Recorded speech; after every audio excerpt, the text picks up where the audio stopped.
So now moving on from sine and cosine, we again are going to graph their reciprocals. But since they are reciprocals of sine and cosine, we're going to utilize the things we've learned about sine and cosine to then graph cosecant and secant. So we're first going to start off with cosecant.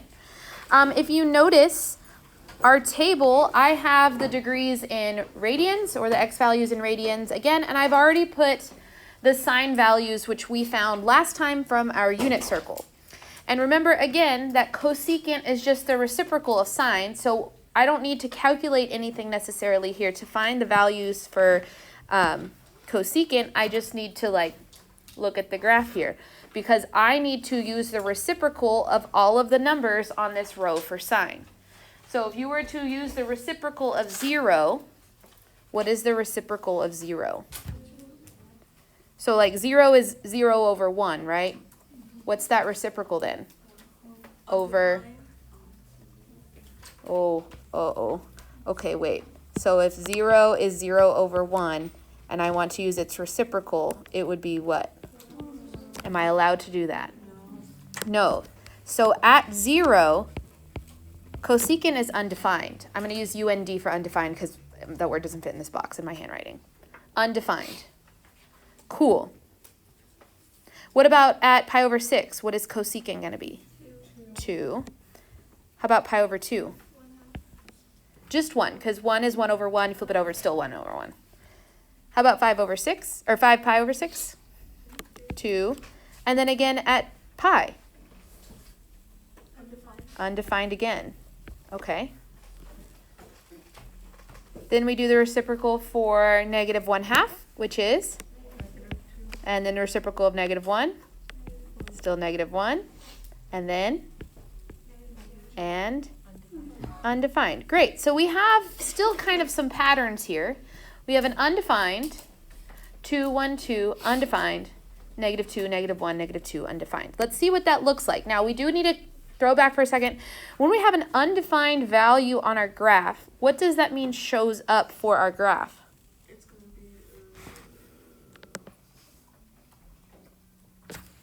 Think about with rational functions. When we graph rational functions, it can't touch 0. It can't touch that value. So what appears there? An asymptote, specifically a vertical asymptote. So every place that we wrote the word undefined might be helpful if we wrote vertical asymptote, because when a graph is undefined, you will have a vertical asymptote. Okay. Now I have both from negative 2 pi to 2 pi on here. Our table is only from 0 to 2 pi, but the pattern will repeat. What this means is at 0, we are going to draw in a vertical asymptote. That's the plot or point that I'm plotting, air quotes around that since it's a whole vertical asymptote, at 0. Okay, then I go over to pi over 6. I have 2. At pi over 2, I have 1, 2, 5 pi over 6, back up at 2, and then at pi, another vertical asymptote. We keep reading our table. The next value I'd have is 7 pi over 6 and negative 2. Whoa, big jump, okay. 3 pi over 2, negative 1. 11 pi over 6, negative 2, and 2 pi, another vertical asymptote. So here's what one period of the cosecant graph looks like.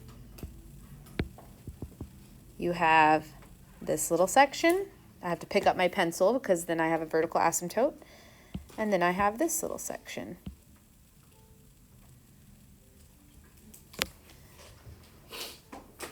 I left sine there so you can kind of see how it is related to the sine function. That sine wave won't always be there. It's just there for us to compare it to what we did last time. But this is cosecant. What do you notice about the shape of it?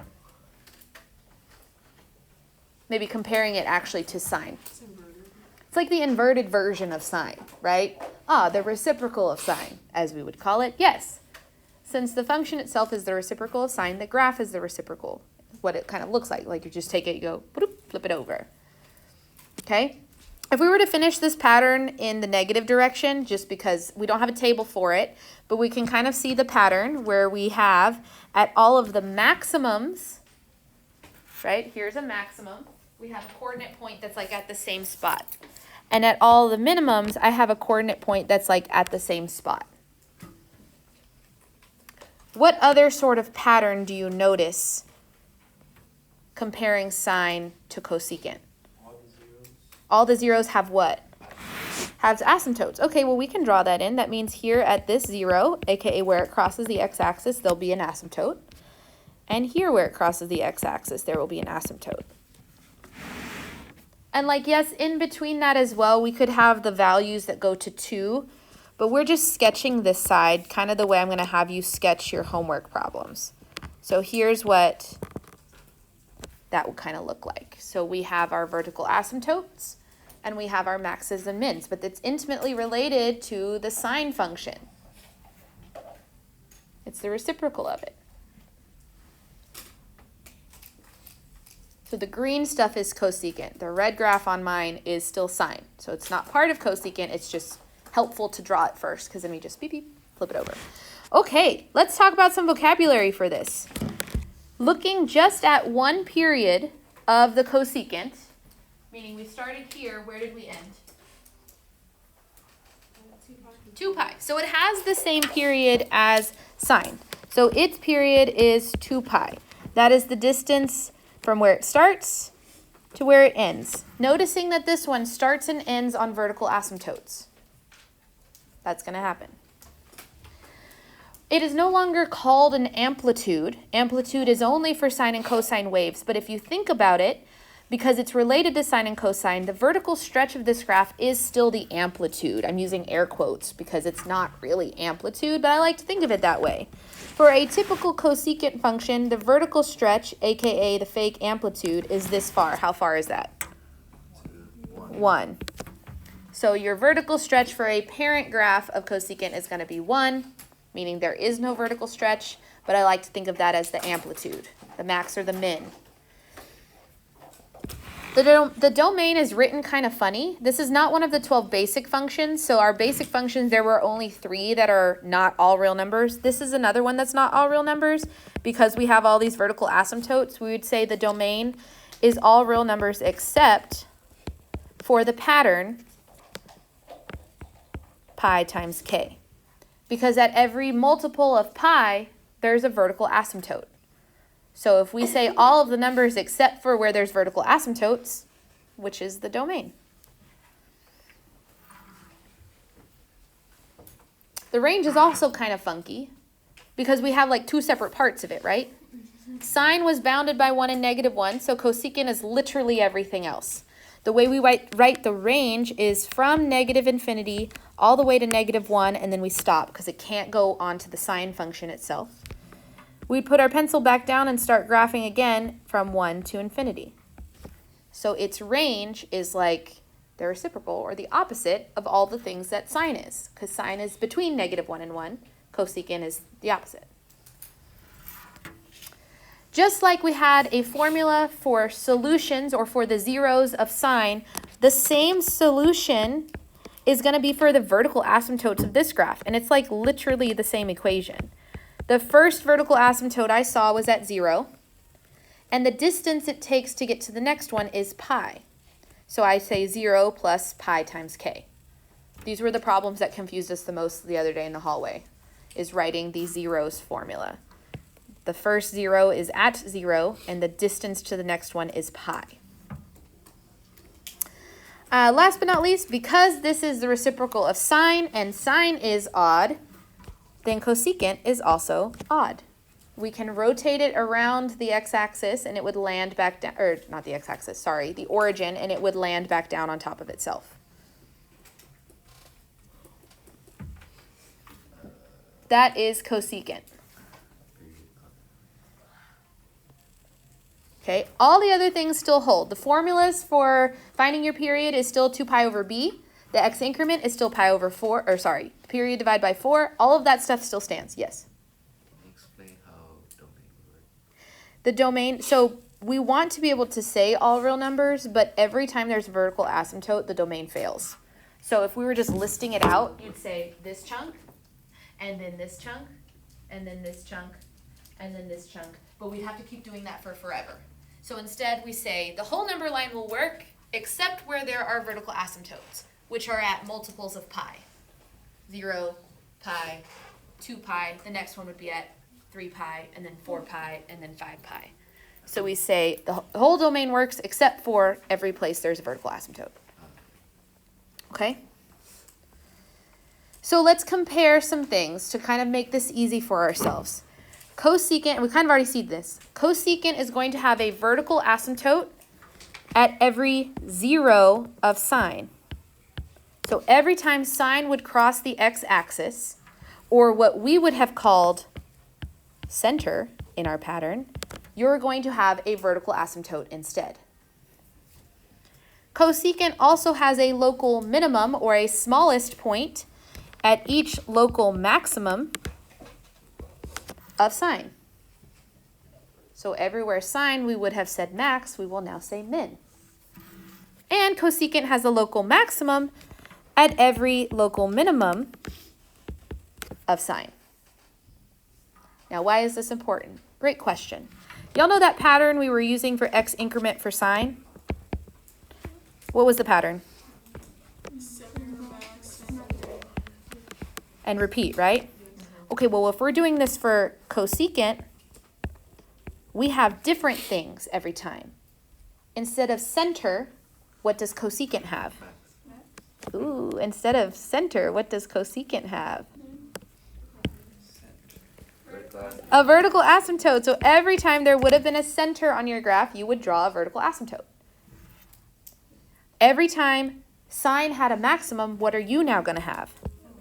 A minimum. And again, we go back to center. What does centers now? And every time there's a minimum, it's now a? That's the pattern for cosecant. I personally just remember sine and then remember how they're related. Center max, center min, which is now vertical asymptotes min, vertical asymptote max, which doesn't flow as easy off the tongue, so it's easier just to say sine. Yeah. So secant, being that it is the reciprocal of cosine, I have here your cosine function and all the values we found last time. We're going to do the same thing where we just need the reciprocals. Cosine started at 1, so it's 0, 1 instead of 0, 0. So instead of starting at a vertical asymptote, what is going to be the value for secant at 0? 1. And secant of pi over 3? 2. And then secant of pi over 2? Undefined. So at that point, we're going to have a vertical asymptote. I'm using the wrong color scheme. I was going to use a different color scheme. Beep, beep. Yes. Every undefined part of a function creates a vertical asymptote. And then if we just continue looking at this pattern, we would have -2, and then -1, and then -2, and another undefined, aka vertical asymptote. And finishing out a full period, we'd have 2 and 1. Okay, so we're going to graph that. And now again, your graph on your page goes from -2 pi to 2 pi. So we're going to graph it accurately in the positive side, and then we'll just sketch it on the other side. So this time we started at 1, and then we had 2 at pi over 3, and then at pi over 2, a vertical asymptote. At 2 pi over 3, you did, yeah. At 2 pi over 3, we have the value -2. At pi, value -1. At 4 pi over 3, -2 pi. And at 3 pi over 2, what happens again? Or, yeah. That, a vertical asymptote. Isn't this just the same as rational graphs? Or like how you sometimes graph them and there's an asymptote, so some rise, some... Correct. So like one, the limit would go up to infinity, and one, the limit would go to negative infinity on the left and the right side. Yes. Say it again. Oh, you so right. Geek, geek, geek. That should be at 2. And then 5 pi over 3 is back up at 2, and at 2 pi we're back at 1. So one period of this graph will actually look like this.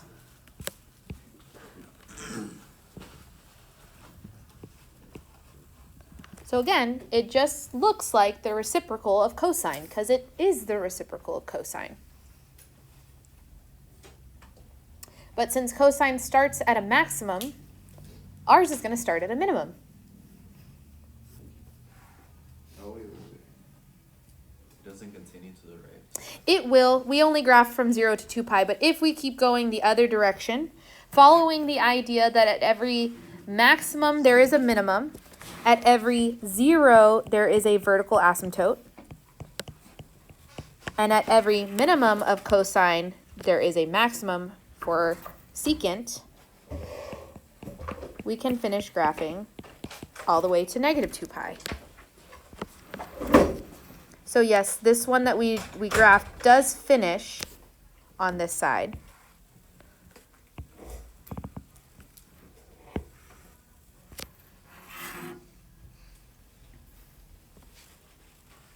And that is what secant looks like.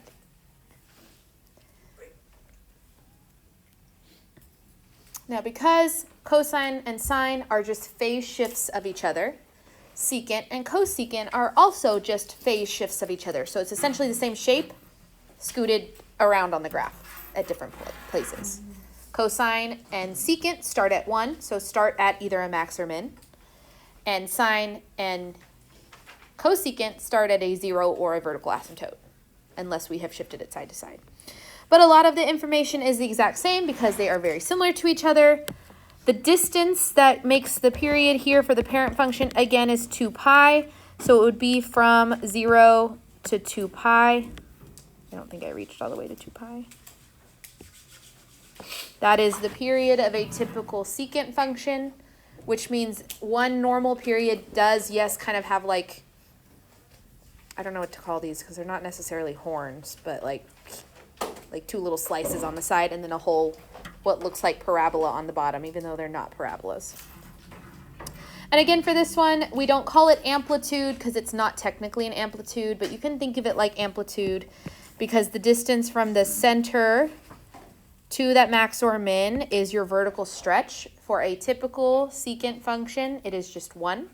So if that number is any different, like a, if the a is any different, you would stretch it up and just start it at a max or min that's a different number because it's related to the amplitude of the cosine function. The domain is also going to be weird. We're going to say that it's all real numbers except for the places where there are a vertical asymptote. So where is the first positive time that you see a vertical asymptote? Pi over 2. So we're going to say at every place except multiples of pi over 2.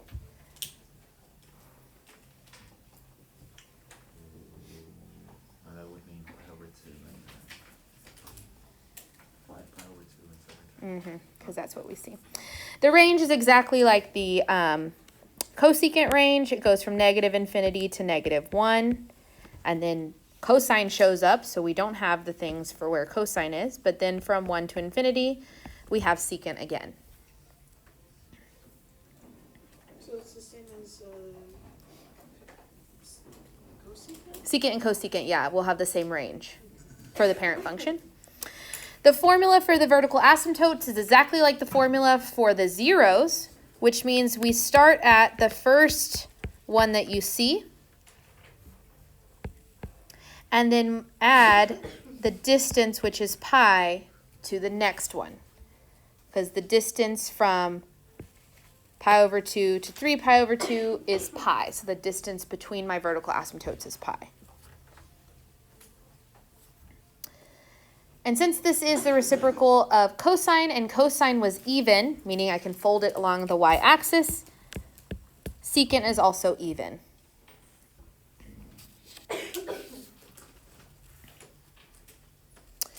So in conclusion, formulating how they are related to each other is exactly like how sine and cosecant are related. Secant is going to have a vertical asymptotes at all of the zeros.